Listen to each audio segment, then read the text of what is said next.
Hello everyone, good morning. সিসার্স diary নতুন একটি ব্লগে আপনাদের স্বাগত জানাই। সকলে কেমন আছেন? আশা করি ভালো আছেন, সুস্থ আছেন।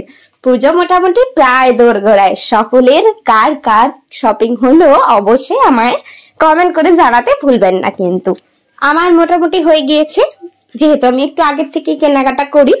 তো আপনাদের শপিং হলো কিনা সেটাও কিন্তু আমাকে কমেন্ট করে জানাবেন।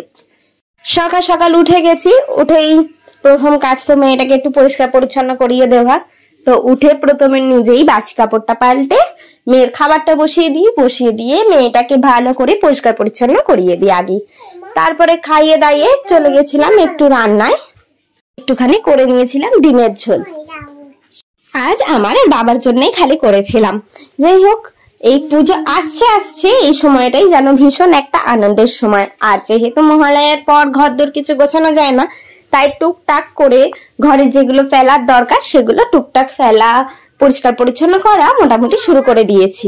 যেহেতু মহালয়ার পর মোটামুটি আর করা যাবে না, তাই জন্য এখন থেকে আস্তে আস্তে শুরু করে দিয়েছি, যাতে মহালয়ার আগে একদম ঘর দোর পুরোপুরি পরিষ্কার করে নিতে পারি। তারপরে একটুখানি চলে গেছিলাম মেয়ের জন্য দুধ আনতে, যেহেতু ওকে প্রতিদিন দুধটা খাওয়াই। আগে একজন এখানে এসে দিয়ে যেতেন, এখন আর নেওয়া হয় না তার থেকে। তো গিয়েই আনি, কোনো সময় বাবা গেলে বাবাকে বলে দিয়ে এনে দিতেন, না হলে আমি এনে নিই।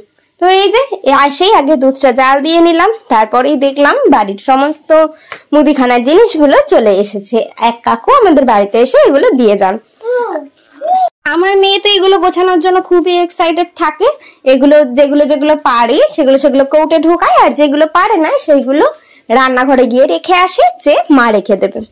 তো যথারীতি ওর কাজ শুরু করে দিয়েছে। ওই যে দেখুন ছোট্ট ছোট্ট হাতগুলো দেখা যাচ্ছে, ছোট্ট ছোট্ট হাত দিয়ে কাজ করতে শুরু করে দিয়েছে। উপকারের থেকে অপকারও করে। ওই মুগ ডালটা পুরো ঘর থেকে রান্নাঘরে নিয়ে যেতে গিয়ে ধবাস করে ফেলে দিয়ে পুরো মুগ ডাল সারা রান্নাঘরে ছড়িয়ে গিয়েছিল। ওই যে বললাম কাজের থেকে অকাজটা বেশি করে।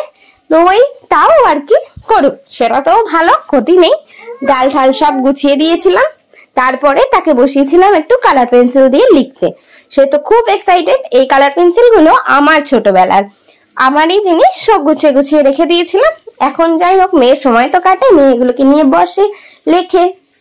এগুলো একদম নতুন ধরনের জিনিস পেয়েছে, এগুলো আগে কোনোদিনও ইউজ করেনি। তো ওই জন্য এখন একটু বেশ মজায় আছে, যে যখনই পাচ্ছে একটা খাতা আর এই পেন্সিল গুলো নিয়ে বসে পড়ছে। ও পেন্সিলটা এত সুন্দর ধরতে শিখে গেছে কি বলবো, কিন্তু কিছুতেই ব্যাটা আর লিখবে না, আর লিখলেও উল্টো লিখবে। কিন্তু এত সুন্দর পেন্সিলটা ধরতে শিখেছে, কি জানি, ওকে তো হাতে ধরে কখনো শেখানো হয়নি। অটোমেটিক আমাদের দেখতে দেখতে দেখি খুব সুন্দর পেন্সিল ধরতে শিখে গেছে। আজকের ভিডিওটা এই পর্যন্তই রইল। সকলে ভালো থাকবেন, সুস্থ থাকবেন। আবার পরে কোনো ছোট্ট ভিডিও দেখা হচ্ছে। আজকের মতো টাটা।